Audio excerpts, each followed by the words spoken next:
Okay, let's keep going with our talk about stage four of the Tour de France this year. So, I got to throw out there for people who are really not into the Tour de France because it's boring. I will say that stage four would reinforce that point of view, but let me give you something to think about. Maybe you'll like it, maybe you'll dislike it. What makes it kind of boring? Well, okay, think about it like this. A lot of the stages, it's 100 miles, it's 110 miles or so of riding where, there's the typical pattern. There's the breakaway, the peloton lets the breakaway get a nice buffer. They don't let them get too big of a buffer. Using all the cameras and computer equipment, they can calculate and communicate with their teams, where they say, okay, at present speed of, 25 miles an hour, you won't catch the breakaway, but you will keep the breakaway at 4 minutes or something like that. And then they can sort of calculate and say, okay, the breakaway, how many riders are there? There's four or five. Who are those riders historically or statistically? How fast have those riders ever ridden? What's the maximum output they can do? They can calculate. So then they can sort of say, okay, riders one, two, three, four, five in the breakaway, they should not be able to go faster than 28 or 29 miles per hour for no more than 20 or 30 miles. So then they can calculate that, and then they can feed back to their teams there in the peloton to say, okay, guys, if you ride and draft off of each other at 28 miles an hour, you'll keep them at exactly 4.5 minutes. Or, okay, pick it up a little bit and let's knock that back. And then they can start to calculate out and say, okay, at present speed and what the breakaway can do, we'll catch them with 10K to go, or we'll catch them with 5K to go. Now, of course, there's the X factors where maybe you miscalculate and two or three people in that breakaway actually push themselves harder or having a very good day or have a historical moment where no, they can go faster than 28 or 28 and a half. They actually push it to 29 or let's say 29.2 miles per hour, and they sustain that for more than just 3 or 4 or 5 miles, or let's say 5 or 10 kilometers. And so now all of a sudden, by the time the team directors and the peloton catch wind of that, that kind of blows their calculations out the window. Now, that being said, you figured the people in the teams, they put a buffer, where they can say, okay, 90% will catch the breakaway with plus or minus 1 or 2 kilometers. So we'll either catch them by kilometer 4 or 5 or no later than 2 or 3, something like that. However, sometimes there's things like crashes. And if there is a crash and it really messes things up, then that can split the peloton, that can create panic, and maybe in that, the 3, 4, 5 guys in the breakaway are able to escape, stay out on front, and actually somebody from the breakaway wins the stage. Okay, that's one factor. The other factor is, well, if these stages are 90 to 110, 120 miles long, and if most of the action only happens in the last 20 or 30 kilometers, why bother? Like, why even watch the beginning? Well, think of it like anything, right? That's like walking into a movie just in the last 10 minutes where Emperor Palpatine gets killed, or Darth Vader kills Obi-Wan Kenobi, whatever, the hero defeats the bad guy, that sort of thing. Well, you watch it for the story, you watch it for the drama, the acting, the excitement, the special effects. So anything in life can be like that. Why turn on a basketball game? Most basketball games don't get decided until the last 2 or 3 minutes. So just shine a basketball game and then turn it on with 10 minutes to go. Well, people would say that's stupid or that's not cool, Or they would say, well, that's kind of pointless. Why, why bother? And definitely the teams would not like it. The players would not like it. The agents would not like it. The owners would not like it. The networks wouldn't like it, because then their lifeblood is on people watching games, following the games on Twitter, getting into the advertising. There's no narrative then. You don't have the comeback if you're just watching the last 2 or 3 minutes. There's no gritty performance over 4 quarters of football or an overtime win if you just watch those last few minutes. Okay, so that being said, it's kind of the same thing with cycling. The process is you still at least casually watch the stage, even though it means a commitment of basically 3 or 4 hours a day, um, which I'm doing. So that's fine.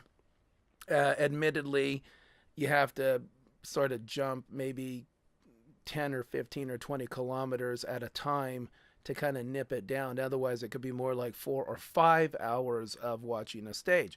But here's the thing, think about the challenge, right?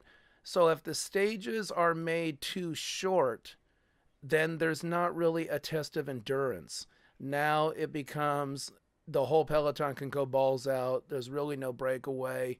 And then every day would be a sprint finish. And so there would become a redundancy or a repetitive pattern from that kind of, let's say each stage is only 50 to 80 miles. Okay, the second issue is, how are you going to get around France if you're only going 50 or 60 or 70 miles in 20 stages? So you can see the challenge then for the race directors or the race designers.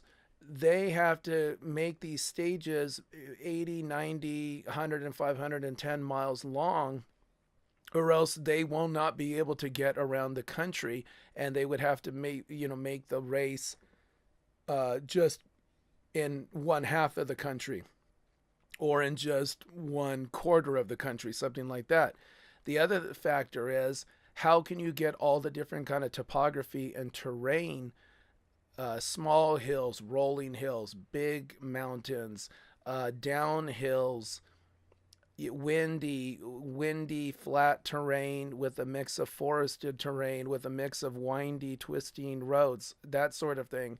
If each stage isn't going at least 90, 100 miles, you're limiting what kind of topography you can build in, because now the road is going in a circle or it's zigzagging too much, where, yeah, they're covering maybe 70 miles or 60 miles, but then they're not getting anywhere. You have to sort of get from one side of the country to the other. And that requires just having 50 or 60 miles be relatively flat or in a straight line. Okay, that being said, you have to go with the narrative. So with stage 4, once again, we kind of had the whole breakaway and the peloton kind of simmered down. But essentially, so in stage 4, the King of the Mountain, that category 4, it was near the end of the stage. So we're talking about 130 kilometers into the race. Now, I have to say this too. Another reason why a person should watch the Tour de France, at least casually, even on these sort of somewhat boring stages, it's a great promotion for the country. My God, I'll say it like this: that where they started today's stage, it's I don't know the exact pronunciation, but La Baule, La Baule, beautiful looking small city there along the coast. They ended up by Morbihan, and there's this Gulf of Morbihan, and it is this beautiful. I mean, picture Chesapeake Bay with a little bit of Maine, with maybe a little bit of the Central California coast. Now, of course, in Brittany and this Loire Atlantique area of France, they can get rain and drizzle and 20, 30 mile an hour wind in July or August. But right now, the weather has been beautiful. And I mean, you can see when they have nice days and nice weather, that is just a beautiful part of France. So, if you have the time or money, go to this part of France. Look at stage 4 here on the map and go check that area out. Now, if you notice, there's a green area on the map right there, just to the interior, just to the east and a little bit north of that La Balle. Those are salt marshes. So if you're into the Celtic French sea salt, that's where they're producing it. And apparently they produce about 8,000 to 12,000 tons of salt a year. So uh, go for it. I mean, heck, do it. Okay, so 4 people in the breakaway, 2 from Team Cofidis, and this is where there becomes a little bit of strategy or cat or mouse. So BMC, Team BMC with Von Avermaet, he's in yellow. So there's always a responsibility for the team in yellow to help control the peloton, to help control the pace. So pretty much the sprinter teams, they're looking at Team BMC to say, hey, don't look at us. There goes the breakaway. There goes 4 riders. You set the pace of the peloton. You determine how far out they're going to go. And there was a guy in the breakaway who, I want to say, if he won the race and was 4 minutes, 5 minutes ahead of Greg Van Avermaet and most of the guys there in the top 10 places, he would have become, he would have gotten himself into yellow. So that's the virtual yellow on the road. Well, that's pretty slim odds. And he was not a kind of person that would stay in yellow for long anyway. So BMC, on the flip side, they don't necessarily want to burn themselves out because they're there for Richie Porte, and they've got to save their legs to help Richie Porte win this whole race, not just try to keep the yellow and Van Avermaet in yellow. But it's a whole pride thing. So the gap got up to around 7 minutes, pretty quick. And then BMC started to put in some work, and they pretty much locked down that breakaway at around 6.5 to 7 minutes.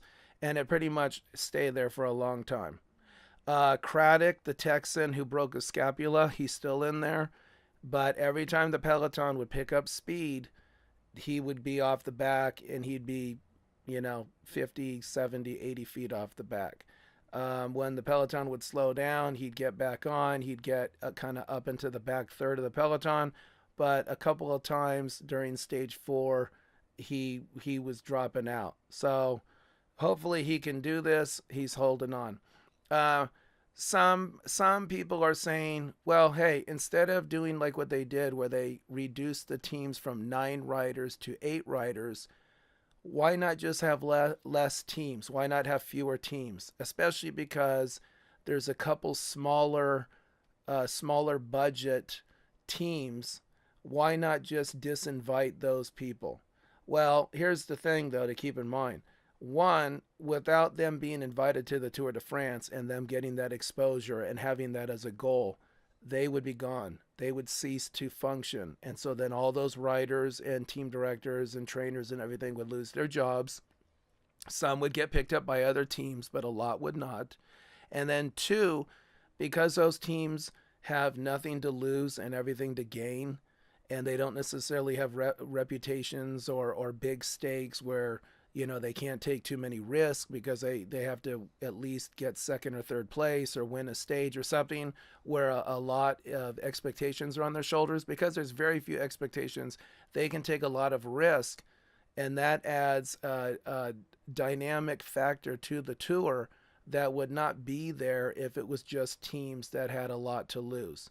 So it actually makes sense to keep these smaller teams in there, and that's something to factor in. Okay, so with even 112 kilometers to go, the gap to the breakaway was still 7 minutes. Okay, then this guy, Thomas de Gendt, he got out there on the peloton and took over and set the pace. And literally by him pushing it and kind of driving the peloton to keep up with him, the gap started to drop. So just kind of give you an idea. At 105 kilometers, the gap was 5:48. At 100 kilometers, the gap was 5. So in 5 kilometers, it dropped 48 seconds. Okay, at 97 kilometers, the gap was down to 4 minutes. At 94 kilometers, the gap was down to 3:25. At 75 kilometers, the gap was 2:20. So it went from 5:48 down to 2 minutes and 20 seconds in basically 30 kilometers.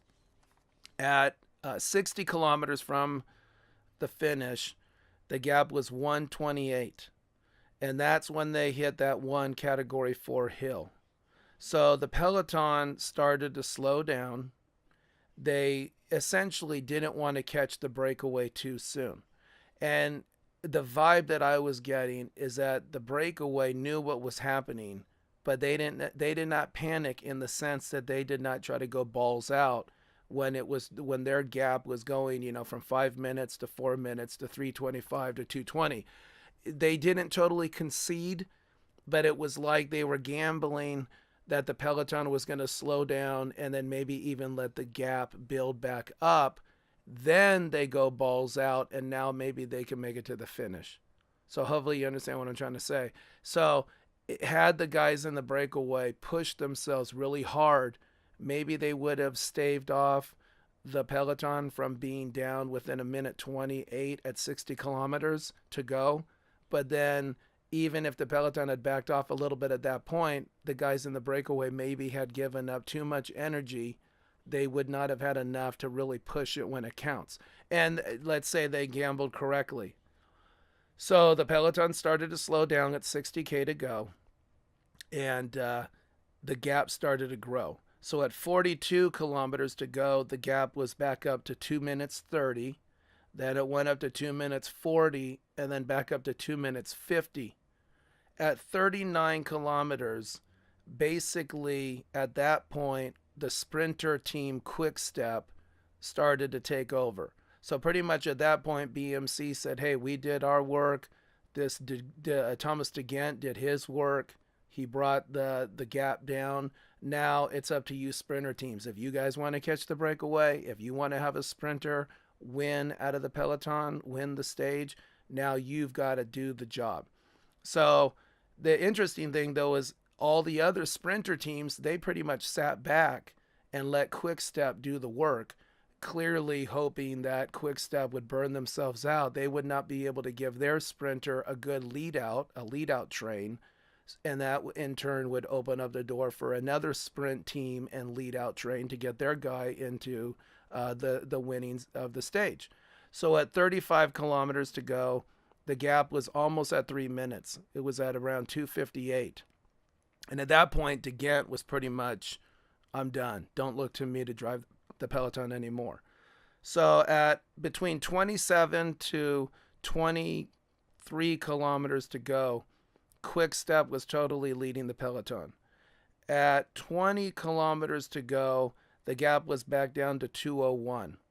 And now other sprinter teams were still laying back, but you could see them starting to claim an area of the road where they were getting ready to start to do the work. At 15 kilometers, the gap was 1 minute 43 seconds. Oh, and by the way, a shout out to this guy de Klerk from Quick Step.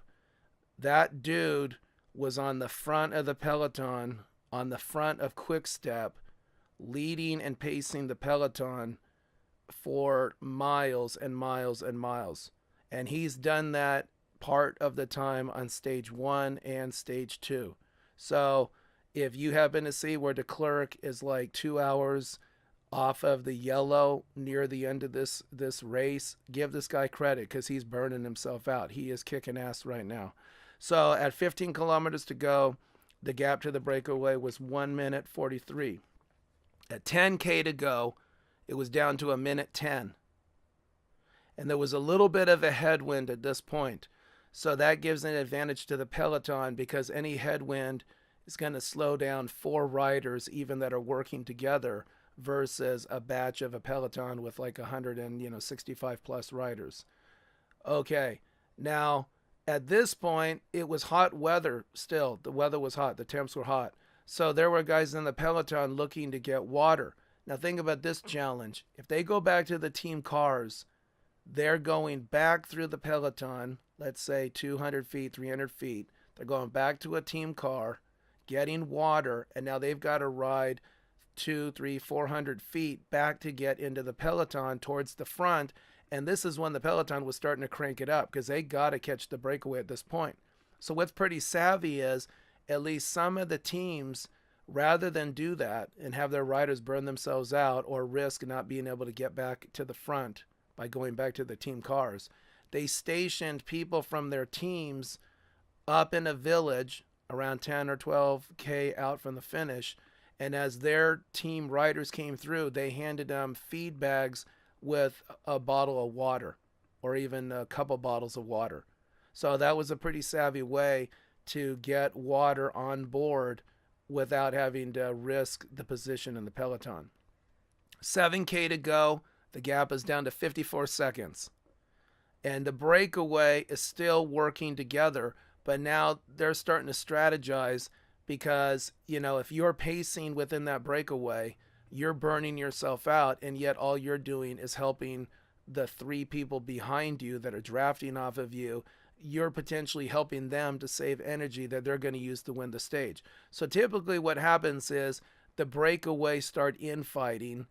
Riders refuse to go to the front. They refuse to draft. They refuse to leave the slipstream of the guy in front of them who's been riding, 30 miles an hour, 31 miles an hour for 2, 3, 4 kilometers straight. And now the guy on the front says, well, screw you then. And then he peels off to basically say, I'm not going to draft anymore. And when they start doing all that bullshit infighting, they actually lose their overall speed because they're going like 35 miles an hour if they attack each other. And then when they slow down and they start looking at each other, now they maybe slow down to, 24, 25. Meanwhile, the peloton is doing a steady, like 29, 30 coming in behind them. Okay, so at 6 kilometers to go, the gap's down to 45 seconds. 5 kilometers to go, there's a crash in the peloton. So the crash was about 15 feet from the front of the peloton. So that front, like 15 feet, were fine. Right around 15 feet in, 20 feet in, it affected that group of like 15 riders. And then everybody behind them that couldn't swerve out of the way was affected. Okay, chaos in the peloton, but crash. Okay, the guy jacked up. Everybody else, I'll tell you, was okay. The GC contenders did not lose time, except for Zakharin. Zakharin, he lost 59 seconds from the frickin' crash. So there's your shitty luck.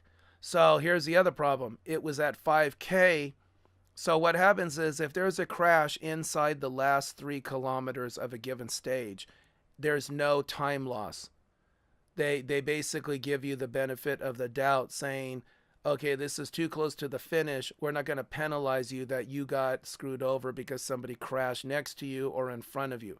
But this was outside of that 3 kilometer to go. It was 5 kilometers from the finish. So it's open ball game. You get a flat tire, you have somebody crash in front of you, you go off your bike, you get a mechanical.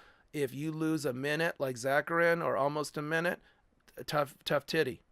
Okay, so 4K to go, the gap to the breakaway, 35 seconds. 3.5K to go, gap to the breakaway, 27 seconds. 2.7 kilometers to go, gap is down to basically 15 seconds. It's close, but they needed like 20 more second buffer. With basically a little outside of 1 kilometer to go, the breakaway got caught. So think about that. 1 kilometer, the breakaway is caught. So now the peloton goes for it. All the sprint lead outs are doing their thing. It's the zigzagging chaos. Guys are trying to get position. Guys are trying to draft off of each other. Cavendish, I don't know what's going on with Mark Cavendish. The guy has not been there in the end. Now this is stage 4. I don't know what's going on with Cavendish. Usually he's always in the top 5, 6, 7 places. He's been a no-show. And apparently he got pissed off because he thought somebody took his line or something. He was protesting and he just gave up on the sprint. Anyway, that Gaviria, I can't say the guy's name, I'm sorry. The Colombian guy that won on stage 1. The Colombian dude. Gaviria. That guy won again. So he's won 2 stages. Peter Sagan got second. Andre Greipel, the guy that kind of looks like Popeye, he got third. So, and here's what sucks. Greipel was leading. Greipel was leading, and in the last like 50 feet, Gaviria gets him. Sorry, I'm screwing up his name. I can't say that name. And then Peter Sagan nipped him, so Greipel actually got third. Now, Greipel's looking for a new team potentially. So, hey, bravo to Greipel. The guy may be getting older, but hey, he got third, and he actually almost won that stage. And by the way, Marcel Kittel got fifth. The big Aryan looking dude, the big German looking dude. And here's the thing with Kittel. Kittel was stronger than all of them, but he's too far back when he starts a sprint. So really, if Kittel could be in the right position, he could win these stages over everybody. But it's because he ended up in fifth, even though he was way back in like ninth, 10th, 11th place. So he can really give on a big burst of speed, but he's got to work at getting in better position. But anyway, I got to give Greipel credit. Team directors, hire that guy. If he wants to leave Lotto Soudal or they don't want him, or Lotto Soudal if they don't want him, the guy still deserves at least another season or two riding in the Tour de France or any big race. All right, guys, take it easy.